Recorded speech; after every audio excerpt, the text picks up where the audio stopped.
Me toca a mí presentar la siguiente conferencia, que algunos de vosotros, si participasteis de las conferencias que se dieron en el Archivo Histórico, en la casa, él participó en una de ellas durante el mes de marzo.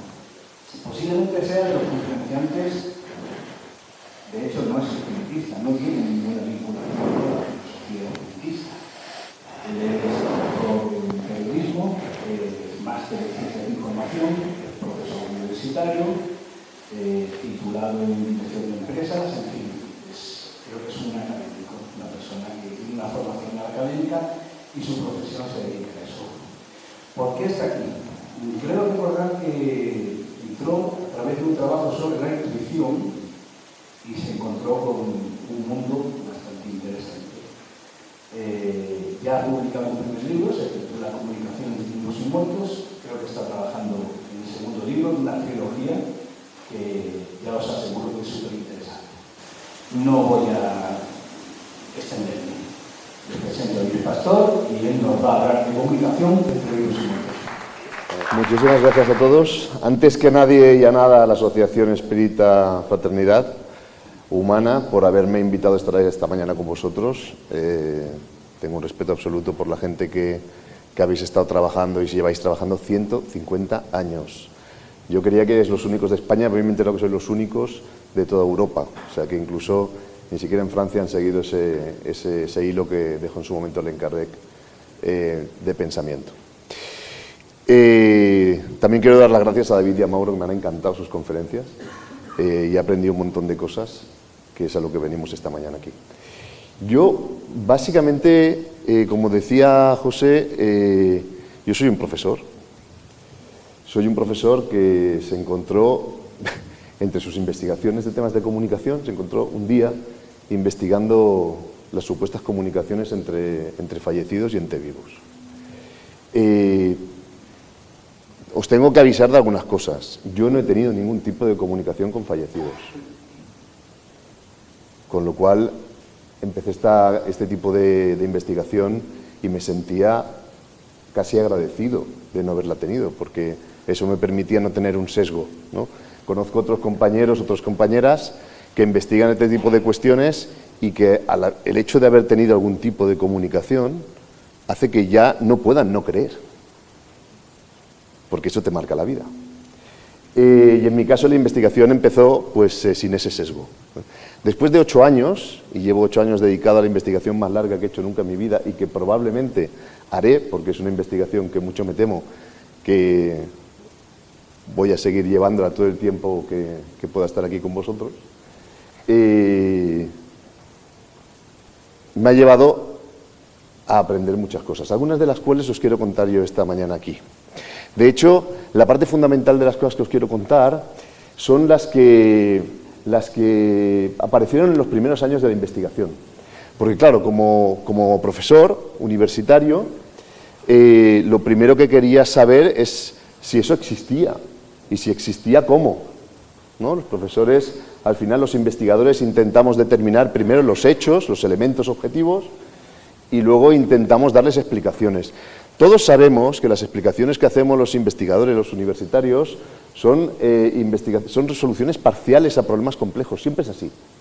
La ciencia avanza con soluciones parciales que luego se van validando durante el tiempo o que se van refutando.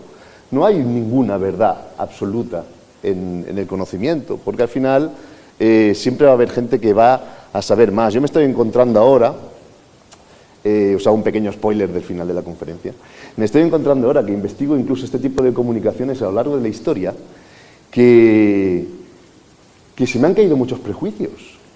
No sé si los tenéis vosotros también, pero muchos prejuicios en el sentido de que las mujeres y los hombres que nos precedieron en el siglo V a.C., coetáneos al tiempo de Jesús, gentes que vivieron hace 10 siglos, 12 siglos, en una especie de arrogancia, si queréis, académica de conocimiento, visto desde hoy, nos parecen que, bueno, sabían cosas, pero no eran tan buenos como nosotros. Y de investigar este tipo de cuestiones, os aseguro que lo único que nos distingue de ellos es que para según qué cosas tenemos más capacidad técnica. Hemos avanzado técnicamente. Pero os aseguro, y veréis casos que incluso historiadores se sorprenden, de decir, ¿cómo pueden ser tan listos? Os aseguro que, evidentemente, había gente maravillosa, inteligentísima, y que con los medios técnicos que tenemos hoy seguramente habrían descubierto cosas que ni siquiera nosotros hoy somos capaces de ver y están delante de nuestros ojos. Bueno, esta es la pequeña aventura de los próximos 40 minutos que voy a estar con vosotros y os voy a explicar, si os parece bien, las primeras cosas que encontré y luego os voy a explicar los últimos minutitos en dónde estoy metido, porque como decía José, esta es una investigación fascinante. He comentado muchas veces a la gente que me quiera escuchar que es que yo investigo de distintos ámbitos. Soy un profesor de comunicación, investigo temas de educación también. Una vez te pones a investigar este tipo de cuestiones, las demás te parecen demasiado fáciles, demasiado frívolas. Y no lo son, porque son nuestra realidad social y son muy interesantes. Pero esto responde a las grandes preguntas. Entonces, uno sabe que va a dedicar toda su vida a llegar a nada. Es posible. Es más que posible, es probable. Voy a dedicar el resto de los años de mi vida a investigar algo que me va a llevar a nada. Ni siquiera a la gloria académica, porque ya mis compañeros me toman ya por medio loco, o sea que... pero tiene ese hechizo del conocimiento que sabes que una vez cuando empiezas a investigar eso, no puedes dejarlo de investigar. Sabed también que los investigadores habitualmente tomamos decisiones de investigar un tipo de cuestiones u otras, o porque el mercado nos lo paga mejor, o porque creemos y sabemos que vamos a encontrar soluciones, porque a ningún investigador le gusta dedicar la corta vida que tenemos a llegar a nada. Pero esta investigación tiene este tipo de cosas, con lo cual el tiempo lo dedicaremos a estas cuestiones. Muchísimas gracias. Bueno, es igual. Mirad, vamos a ver si... José, ¿me pones el otro, por favor, de PDF?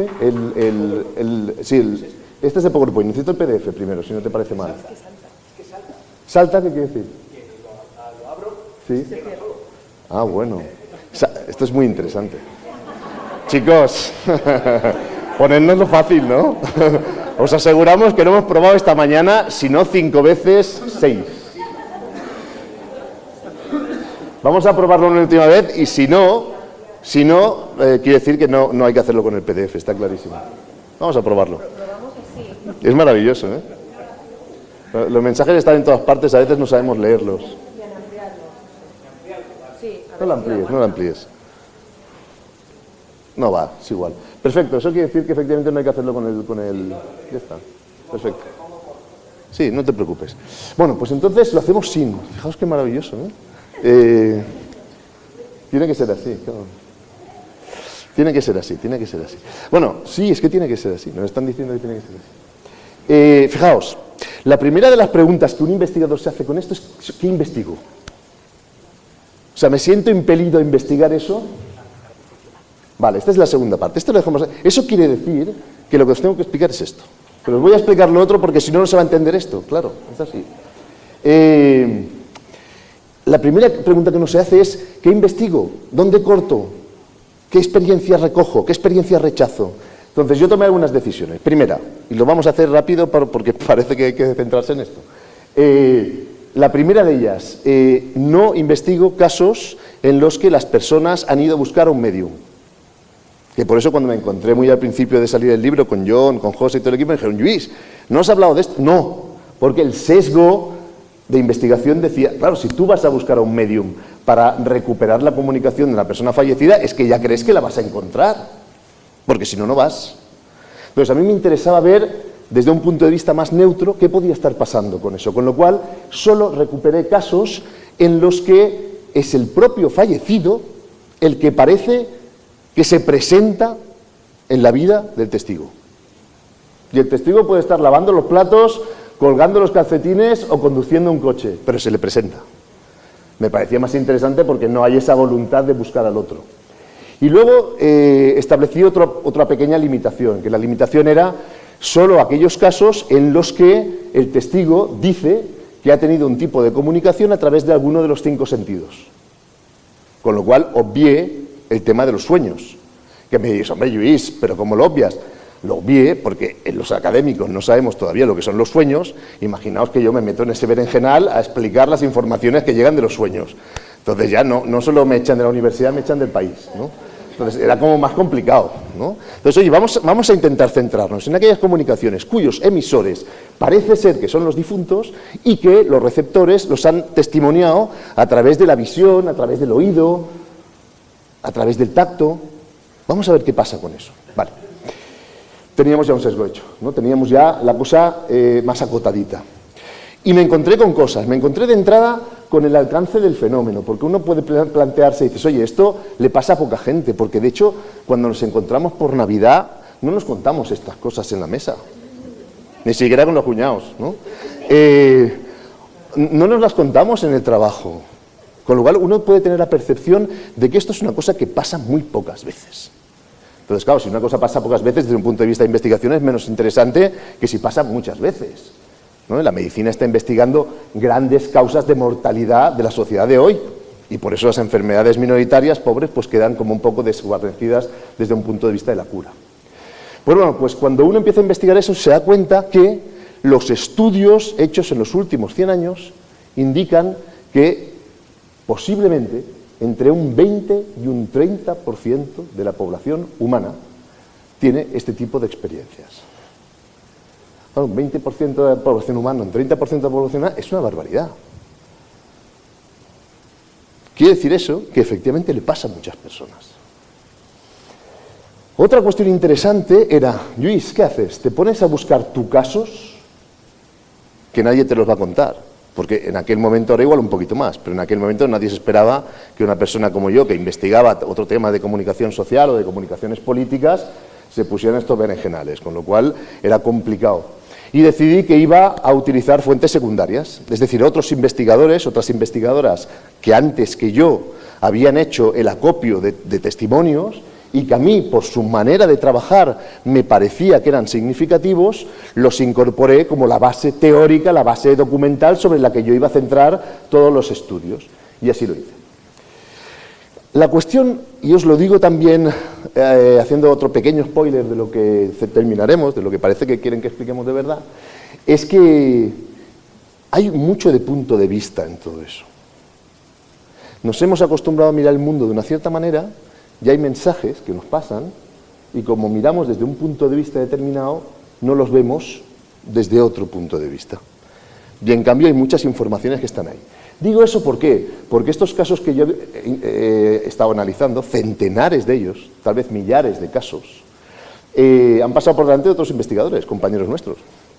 Yo en estos casos lo que intenté rescatar era cuáles eran los elementos que de una manera más reiterativa aparecían. Y me di cuenta que había 5 elementos de esas comunicaciones, que yo siempre he llamado supuestas comunicaciones, cada vez le quito más el adjetivo a estas cosas. De estas comunicaciones con fallecidos hay 5 elementos en los que parece que el emisor aparece de una manera reiterada. Una de ellas es interesantísima, que en las comunicaciones con fallecidos la persona que aparece tal cual era en vida, que eso históricamente ha generado muchos debates, ¿no? Tal cual era en vida significa vestido como habitualmente vestía, comportándose como habitualmente se comportaba, en el caso en que haya algún tipo de comunicación que haya dejado ese tipo de rastro, ¿no? Porque hay algunas que son ultra breves, que ese es otro elemento que os voy a comentar. Entonces, bueno, ha habido muchísimos debates, incluso la Sociedad para la Investigación Psíquica, sabéis que se hizo a finales del siglo XIX en Inglaterra. En aquel momento estos estudios eran estudios que pasaban por el centro de la academia, estaban implicadas personas de distintos ámbitos de un nivel académico altísimo. Ahora realmente tenemos que hacerlo un poco en los marjales de la historia. En aquel momento no era así. Pues muchos de estos elementos que os estoy explicando, el fallecido aparece tal cual era en vida, generaba unos debates alucinantes. ¿Cómo puede ser que haya vestidos fantasmas también? Pero qué locura, ¿no? Básicamente mi interpretación de eso es que hay una identidad que se mantiene, hay una identificación, hay como una pista al testigo para que sepa quién es la persona que está comunicando. Si yo me comunico siempre con los pañuelitos que llevo, dicen, hombre, es Luis Pastor. Claro, entonces la lógica es más una cuestión de identificación del otro, porque, segundo elemento, son contactos, comunicaciones ultra breves, ultra breves. Cuando uno lee a Homero, que ve a los fantasmas antes de la guerra de Troya y están ahí explicándose la vida, dices, Homero, se te ha ido la mano, ¿no? Es decir, lo has teatralizado, es normal, son cosas que pasan. Son habitualmente comunicaciones ultra breves. Tercer elemento, resulta que muchas veces cuando aparecen los difuntos, aparece con ellos luz. Una luz corporal, pericorporal, ambiental. Yo esto cada vez que me encuentro cosas de estas, afortunadamente, el estar en la universidad me permite tener a mi disposición buenos amigos desde la física, la historia, la arqueología, la genética y tal, y les pregunto cosas, porque les pregunto todo lo que no sé, porque esto es un trabajo, lo veremos ahora, es un trabajo que requiere un acompañamiento desde muchos ámbitos del conocimiento, desde muchos focos de la academia, ¿no? Y en su momento fui a hablar con el filósofo David Joe, que es físico también, y me dijo, Lluís, no tiene sentido. Esta luz que aparece, que además es una luz blanca, una luz clara, una luz no deslumbrante, no tiene sentido desde un punto de vista de la información física, porque la luz blanca es la menos informativa de todas. Entonces me volví para casa y digo, no nos pasa. O sea, yo voy sondeando 1000 caminos y algunos caminos tienen más o menos salidas, intuyo que tienen más o menos salidas, otros caminos no tienen salidas. Identidad, contactos ultra breves, aparición de luz en muchos casos. Cuarto elemento, que aparecen muchísimos más, el estado no siempre es corpóreo. A diferencia del caso que contaba Mauro, que también hay muchos casos de estos, donde el fallecido se muestra corpóreamente, hay muchos casos en los que tiene una entidad gaseosa, una entidad no sólida. ¿No? Esta lógica que se nos ve de los arquetipos, ¿no? Pues parece que hay algo de eso, hay una no corporeidad. Y el último elemento que me parece muy interesante también comentar con vosotros es cuando entre las personas que tienen esta comunicación en vida encarnada, diríais vosotros, hubo amor, hubo vínculo, es más fácil que haya mensaje. Porque hay muchos casos de contacto, pero no había habido vínculo previamente, tampoco hay mensaje, que desde un punto de vista de una cierta lógica social, pues entra dentro de los cánones, ¿no? Yo no te conozco de nada, no te digo nada. Yo tengo una relación contigo, pues no. Hay cosas de estas que dices, bueno, parece que tienen una cierta digamos, repercusión respecto a lo que nos pasa habitualmente. Estos son los 5 elementos que me he ido encontrando en los centenares, miles de casos que se repiten más. Hay algunos también respecto al receptor. Respecto al receptor, básicamente, hay uno que a mí me fascinó en los primeros meses del año 2014, cuando empezaba con todo esto, y es que las personas que tienen este tipo de experiencia no dudan de que es real. Y ahora ya me he encontrado casos, porque ahora ya la gente sabe que me dedico también a esto, y me envían testimonios, y me he encontrado testimonios de científicos que me dicen, no puede haber nadie más racional que yo, menos dado a cualquier tipo de fabulación no física.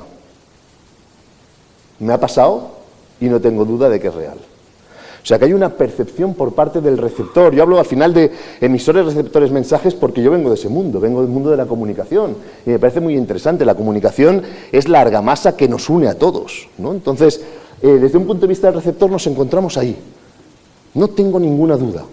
En muchos casos también, desde un punto de vista del receptor, te dicen, en el momento en que tuve el contacto, esos breves segundos en los que tuve el contacto, tuve una percepción como si el mundo se parara. Como si hubiera... No me gusta utilizar estas expresiones porque como no puedo todavía justificarlas, pero como si hubiera más de un plano a la vez, ¿no? Como si estuviera por un lado mi niño dando gritos porque quiere más nocilla y yo estoy centrado en esto y lo estoy viviendo de otra manera. Y la tercera cosa que descubrí estos primeros años de investigación es cómo eran los mensajes. Y esto realmente os aseguro que yo que me he empapado y me sigo empapando de toda la bibliografía, de todo lo que han dicho otros compañeros en todo el mundo de estos temas, no se había trabajado demasiado. El tipo de mensajes que se trasladaban entre fallecidos y entre vivos.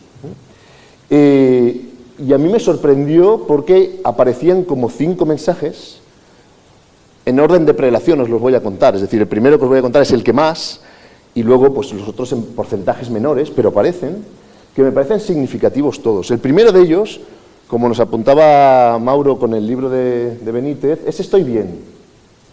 Estoy bien.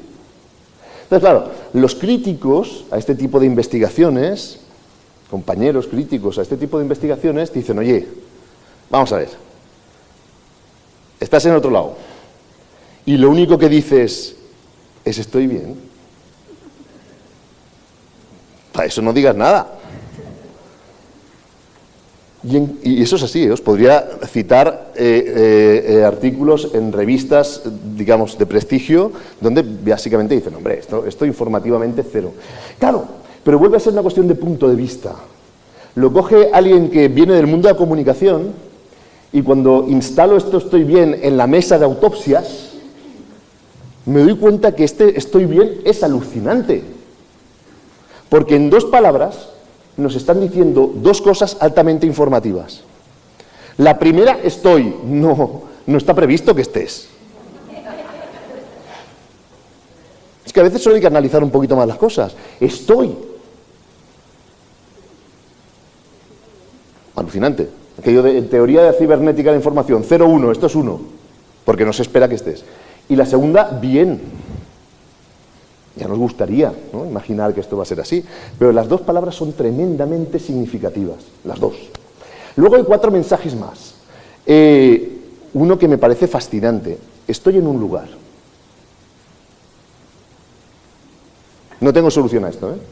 O sea, yo os cuento lo que me encontré en el sustrato del análisis de todos estos casos, y ahora llevo los últimos 5 años cogiendo cada una de estas cosas, intentar encontrarle sentido. Que algunas de ellas empiezan a tener alguna posible hipótesis. Luego ya veremos cómo sacamos esto adelante, pero estoy en un lugar. La tercera es interesantísima. Estoy a tu lado, ahora y en adelante. Fijaos que hay muchas de estas cosas que sentís con la cabeza, porque cuando lo analizas en los testimonios aparece, pero es que nos ha aparecido antes en otros momentos, en otras culturas, y les hemos hecho un caso relativo, ¿no? Lo situamos dentro de la lógica del pensamiento religioso, ¿no?, pensamiento filosófico, y seguramente tiene mucho que ver con pensamiento religioso y pensamiento filosófico, pero es posible que también tenga que ver con experiencias reales de seres humanos como nosotros, que lo han vivido ahora o que lo han podido vivir antes. Estoy bien, estoy en un lugar, estoy a tu lado aquí y ahora.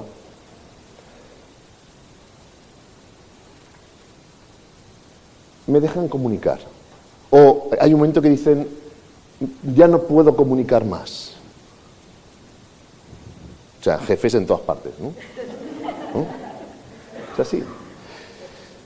Pero son mensajes que aparecen continuamente, ¿no? Y que sorprenden cualquiera de ellos. Ninguno de ellos es esperable. Ninguno de ellos es absolutamente esperable.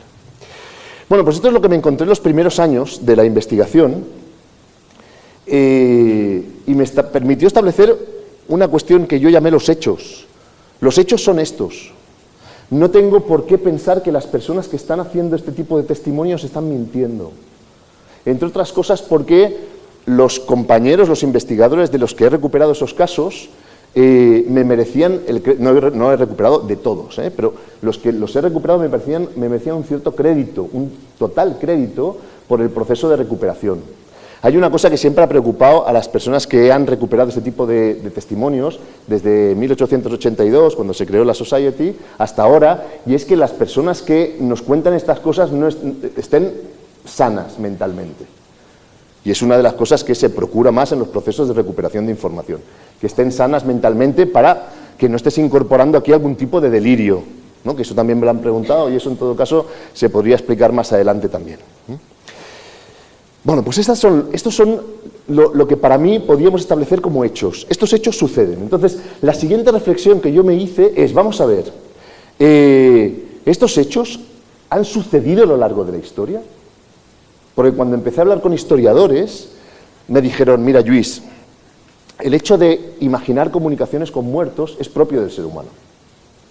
Y en cada uno de los momentos de la historia hemos imaginado este contacto, esta comunicación con nuestros fallecidos, distinta en función de los elementos culturales de cada momento. Incluso en un mismo momento en función de los elementos culturales de cada comunidad. Lo estamos imaginando, lo estamos proyectando. Y a mí esa manifestación de mis compañeros historiadores me parecía tremendamente potente, ¿no? Decir, ostras, vamos a ver si nos vamos a encontrar que efectivamente, si es un fenómeno que cambia en cada momento cultural, es que es más que probable que, en fin, porque tenemos ese elemento de carencia, nos estemos imaginando cosas. Pero, efecto contrario, si resulta que hay elementos que se mantienen estables a lo largo del tiempo y de las culturas, si hay elementos que se mantienen estables, la teoría de que es una invención con carácter cultural se degrada y entonces nos quedaría que es o una proyección de especie, que hacemos como igual que como especie nos da miedo más la oscuridad que la luz, seguramente por nuestra propia evolución del Homo erectus, etcétera, etcétera. Podría ser una especulación de especie, que no es cultural ya, o podría estar retratando algún tipo de realidad que nos ha pasado inadvertida porque no hemos querido poner los ojos sobre eso. Entonces, esto es lo que parece que tenía que explicaros esta mañana aquí a vosotros. Vamos a por ello. ¿Por dónde voy? Pues fijaos, voy por dos sitios. El primero de ellos, por el que os explicaba. Esto que nos he podido documentar durante los últimos 100 años, ¿ha pasado siempre? Y si ha pasado siempre, ¿los elementos del patrón son estables? Y estoy en la investigación histórica, una investigación que puede durar décadas.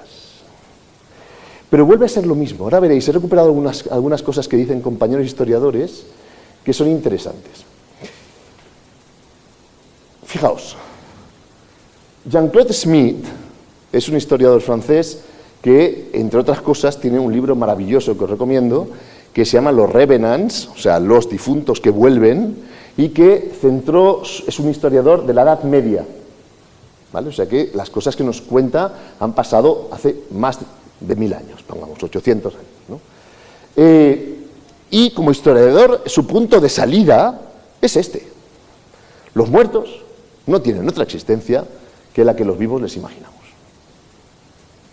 Y es normal que nos lo diga eso un historiador, está bien. Bueno, buenísimo, además, ¿eh? O sea, otro. Ronald Finucane. Ronald Finucane es un estadounidense que ha hecho seguramente el libro de compilación de apariciones de fantasmas, se lo llama Ghost, más interesante de los que me he encontrado yo. Es un resumen, no está en español, no está en catalán, pero es un resumen maravilloso de lo que ha pasado a lo largo de la historia. Y él te dice, en la primera página, en el primer párrafo, o en el segundo párrafo de la primera página, aunque fantasmas y apariciones puedan existir solo en las mentes de los testigos, teoría de Schmidt, el hecho de su existencia es una realidad social e histórica. O sea, que aunque no sea verdad, que nosotros creamos que están entre nosotros es muy significativo, porque la comunidad, si creemos que somos nosotros y ellos, la comunidad para nosotros es nosotros y ellos. Y es lo mismo que le pregunté al historiador Gerard Horta, que además quería citar porque es un experto absoluto en la filosofía espírita en Cataluña y que tiene mucho sentido que los 150 años los estemos celebrando de la fraternidad humana hoy aquí, el día 1 de mayo, porque los espíritas fueron impulsores de la ilustración de las clases obreras en Cataluña. Es una cosa que a veces olvidamos. El 1 de mayo está también por eso, ¿no? Bueno, pues Gerard Horta me decía, oye, a mí no me importa si hay o no.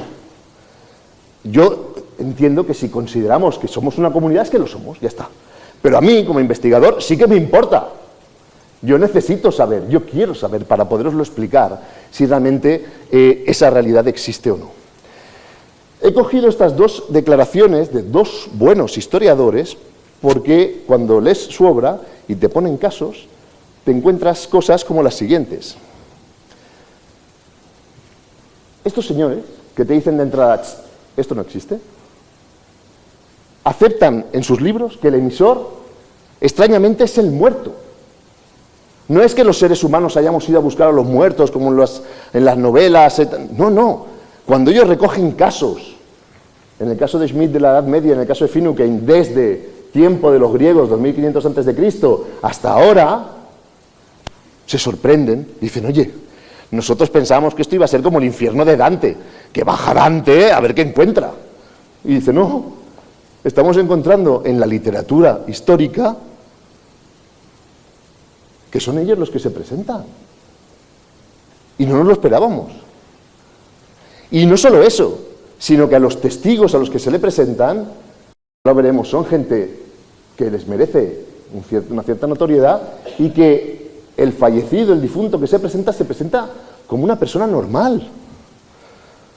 O sea, no es un semidios, no, estamos hablando de... Con lo cual, uno empieza a ver que los elementos históricos empiezan a coincidir con los elementos actuales. Y no solo eso, sino que hay un momento que los historiadores que han tomado la decisión volitiva en la página 1, párrafo 1, de que todo esto o no existe, o bueno, lo contemplamos desde un punto de vista historiográfico como un elemento social porque nos lo creemos, pero objetivamente eso no existe, te dicen cosas maravillosas como esta. Dicen, ¿cómo comprender todas estas narraciones transportadas por los letrados de la Edad Media, porque muchas de ellas las recuperaban monjes, etcétera, etcétera, y te dicen ellos mismos, hombres religiosos, ciertamente, pero no particularmente crédulos? O sea, el hecho de estar guiados por una religión no los hace estultos, que afirman como si fuera normal lo que nos cuesta admitir, que hay muertos que han aparecido en pleno día a personas despiertas y perfectamente sanas de espíritu. O sea que cuando me estoy zambullendo en la realidad histórica, me estoy encontrando que los testimonios que vivimos ahora, o que nos contamos así a hurtadillas ahora, se han producido a lo largo de los tiempos. Y que las personas que los reportan no son unos locos que están fuera de lugar, sino que son, en cada una de las sociedades, las personas con más criterio que te cuentan este tipo de comunicaciones que se están produciendo de una manera muy normal, como las reportadas en el último siglo. Y no solo eso, fijaos, estábamos viendo declaraciones de la Edad Media, siglo XVI. Pregunta, dices, oye, ¿debe seguir pagando el propietario las anualidades convenidas si en su casa, si en el piso que tiene alquilado, le están apareciendo fantasmas? Es fuerte. Ahora veremos por qué tiro de este hilo. Y te dice Pierre Leloyer, ya os voy a explicar también quién es Pierre Leloyer, porque hay que también saberlo eso. Te dice Pierre Leloyer, que era consejero del tribunal de primera instancia de los juzgados d'Angers, te dice, oye, si hay miedo justo y legítimo a los espíritus que se aparecen en la casa, el inquilino quedará libre de los alquileres pedidos. Eso significa dos cosas. Una, solo se legisla aquello que pasa. La legislación española, catalana, europea, no está legislando cosas que no pasan. Si una lombriz te cuenta un chiste, no, eso no existe. Con lo cual no lo legislo. Si lo legislo, es que pasa. Y tengo una solución sobre eso. Con lo cual, fijaos que eran elementos que sí que estaban en el día a día ya hace muchos siglos también. Tengo que deciros también que Pierre Leloyer no es un jurista cualquiera. Este señor escribió uno de los libros sobre espectros más importantes del siglo XVI, con lo cual él sabía por lo menos de qué iba todo eso, ¿no? Pero en cualquier caso, fijaos que cuando entra en el ámbito de la jurisprudencia, nos encontramos que estamos hablando de elementos que son habituales. ¿Qué me quedo de todo eso? ¿Qué me quedo de todo eso? Pues mirad, del análisis histórico de los 5 elementos del patrón, puedo decir que muchos de ellos aparecen, pero solo hay uno de ellos que aparece siempre, que es la identidad del fallecido. La identidad que tenía en vida se reproduce en este tipo de comunicaciones. ¿Hay veces que aparece luz? Sí, ahora veremos. Hay veces que las comunicaciones son breves, estas casi siempre. Hay veces que hay contacto con mensaje, si hay vínculo previo también. Pero todas las veces lo que sí que hay es un elemento de reconocimiento, de identidad. Y me parece interesante que esté apareciendo en estudios hechos a lo largo de los siglos y en muchas culturas distintas, ¿no? Dos cosas quería explicaros antes de cerrar esto, y también quería terminar con algunos casos que os había traído de las investigaciones que había hecho, para que veamos que son elementos, como os digo, súper habituales y súper comunes. Uno de ellos es lo que podríamos llamar eso de la metáfora explicativa. ¿Qué quiere decir eso? Pues que las cosas que no conocemos, para las cosas que no conocemos nosotros, seres humanos, en cualquiera de los momentos de la historia, intentamos explicarlas a partir de metáforas que nos remitan a cosas que sí que conocemos. Y ahí puede estar la clave de por qué no podemos avanzar más. Porque no nos imaginamos cosas inimaginables de una manera distinta a cómo vivimos las cosas que vivimos. ¿Qué quiero decir con eso? Quiero decir, por ejemplo, que cuando, no sé si estáis familiarizados vosotros con la obra de un cardiólogo holandés que se llama Pim van Lommel. Pim van Lommel, veo muchas caras que asienten, es seguramente una de las personas que más saben sobre lo que se llaman experiencias cercanas a la muerte. Experiencias en las que se supone las personas fallecen y mientras están, según, esta es otra cosa interesante, según los parámetros en los que a principios del siglo XXI consideramos que alguien está fallecido, en ese momento en el que según nuestros parámetros técnicos a alguien lo damos por fallecido, estas personas luego se recuperan, las resucitan, la ciencia médica de hoy permite recuperarlos y esas personas te cuentan todo lo que han vivido mientras supuestamente estaban fallecidos. Y en muchos casos, pues sí, te cuentan que, oye, no, es que yo os vi, me estabais operando el corazón, me habíais sacado no sé qué, tal, le dijiste a la enfermera, por favor, tráeme una gasa. Te lo cuentan todo, con pelos y señales. Los críticos dicen que si estuvieran muertos nunca volverían. Los médicos que viven estas cosas, alucinados, te dicen que, según los parámetros de nuestra ciencia de hoy, esa persona estaba técnicamente fallecida. Muy bien. Este señor, Pim van Lommel, os cuenta esta pequeña cosa para explicaros lo de la metáfora. Este señor, Pim van Lommel, te dice, esto pasa porque nuestra conciencia no está en el cerebro. Sabéis que la mayoría de nuestros compañeros científicos, neurocientíficos, están buscando la conciencia en el cerebro, ¿no? Es como si buscas una linterna en una habitación y están ahí girándolo todo, ¿no? Girando la ropa y tal, a ver si encuentran la conciencia ahí dentro. Yo intuyo que es posible que no, pero como no soy neurocientífico, hay que seguir investigando en el cerebro hasta la última de las células. Perfecto.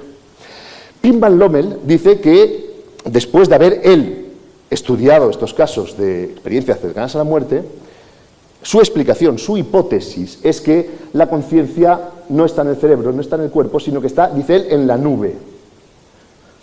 Y que nuestro cerebro se conecta en unidades de nanosegundos, con lo cual, cuando tu cuerpo desaparece, tu conciencia sigue en la nube. Podemos explicar esto y podemos incluso, y veo caras de asentimiento, decir, hombre, pues tiene su lógica, porque en nuestro mundo eso pasa. La información de nuestros ordenadores se conecta a una nube que llaman Internet y así esa explicación nos parece plausible. Si no existiera Internet y no tuviéramos la vivencia cada mañana de que la información de nuestro ordenador se conecta a la nube, si alguien explicara, oye, es que nuestro cerebro se conecta a la nube, dirías, ¿pero qué nube? Quiero insistir con eso, que las explicaciones a elementos complejos, desconocidos, que como seres humanos, como especie, no hemos resuelto nunca, están al hilo siempre de las metáforas que podamos explicar y que la gente compre, que la gente diga, ah, pues sí. No imaginamos nada que no hayamos vivido antes. Nuestros físicos teóricos hablan de un Big Bang porque cuando hay una explosión las partículas salen disparadas y como ven que el universo se está moviendo y está, digamos, inflacionándose, dicen, no, si hay una inflación, hay una deflación, con lo cual hay una explosión. Vuelve a ser la misma metáfora. Una metáfora conocida permite explicaciones de cosas que no conocemos. Y eso es muy interesante porque ahora arrimo el ascua a mi sardina, barro para casa y os cuento qué me encuentro yo en muchos de los testimonios históricos. Me encuentro cosas como las siguientes: que los difuntos que aparecen en algunos momentos en la antigua Grecia ¿tienen alas? Y dices, coño, claro, si realmente yo lo analizo con los ojos del historiador y en la Edad Media tienen alas y en el siglo XX no tienen alas, es que es una explicación cultural de cada momento. Ahora, seamos un poco más cucos. ¿Qué quiere decir que tienen alas? ¿Qué quiere decir que tienen alas? Quiere decir que flotan, que vuelan. ¿Cómo puedo yo utilizar como metáfora en el siglo V antes de Cristo para que me entiendan qué metáfora utilizo yo para indicar que un cuerpo está flotando, es gaseoso, está volando? Pues le pongo alas. Como Pim Van Lommel le pone la conexión a la nube. Dices, hombre Lluís, lo único que haces es mirar las cosas distinto, y es cierto. Porque no debe haber tantos investigadores que se han zambullido en la historia con los ojos de desentrañar qué está pasando ahí. Se han zambullido en la historia con los ojos de explicar cómo era cada una de estas sociedades. O, por ejemplo, ¿cómo explicas tú que los difuntos en la Edad Media en su cuerpo tengan llamas? O que vayan con una vela, como si fueran a buscar el libro para antes de dormir. Pues yo, con la lectura del patrón, digo, señores, los difuntos que en el siglo V antes de Cristo ustedes les ponían alas para explicar a su público que volaban, que flotaban, lo que vienen a explicar es que flotan. Pero como no tienen imágenes de flotabilidad, porque en el siglo V antes de Cristo en Europa no había imágenes de flotabilidad, ¿cómo te lo explico? Tengo que decirle que lleva alas. Y como en el siglo XV no teníamos imágenes de las luces LED o de las fosforescencias, pues teníamos que explicar que la gente estaba rodeada de llamas o que llevaba velas.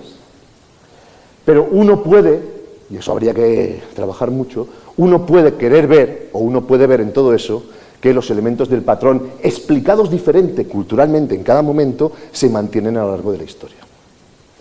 Y eso me parece significativo.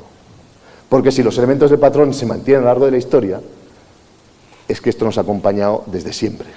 Deja de ser cultural y se convierte en una proyección de especie, que igual acaba siendo eso, o se convierte en una realidad a la que no le hemos puesto ojos hasta ahora.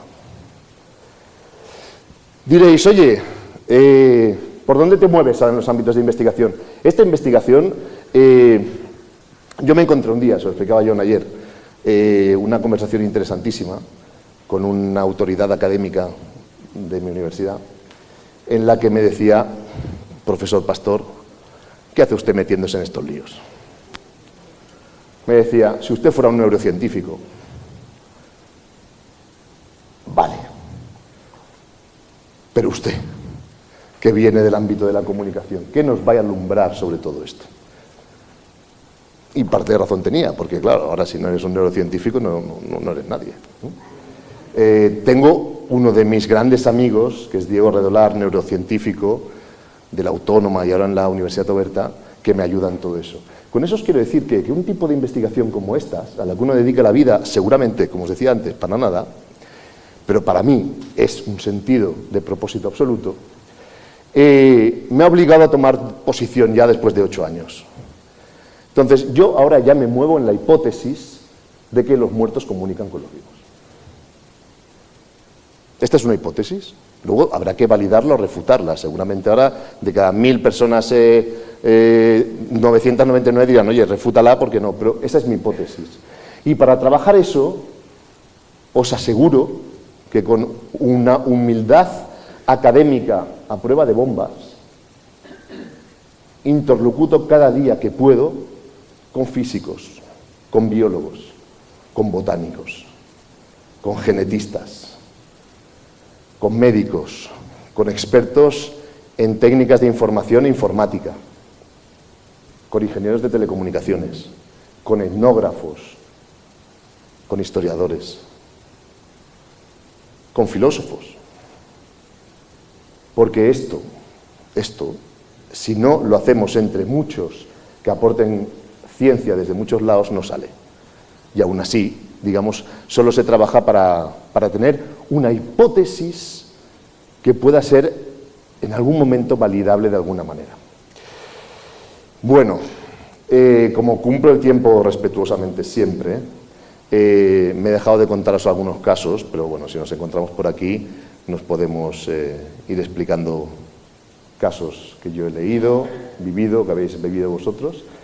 Y solo me queda, pues nada, daros las gracias por el ratito que os he robado de vuestra vida, que es un ratito que nunca más va a volver. Y bueno, esperar que el trabajo que hago, que hacemos muchas personas, pueda servir para que vivamos con más conocimiento, con más luz y con más felicidad. Muchas gracias.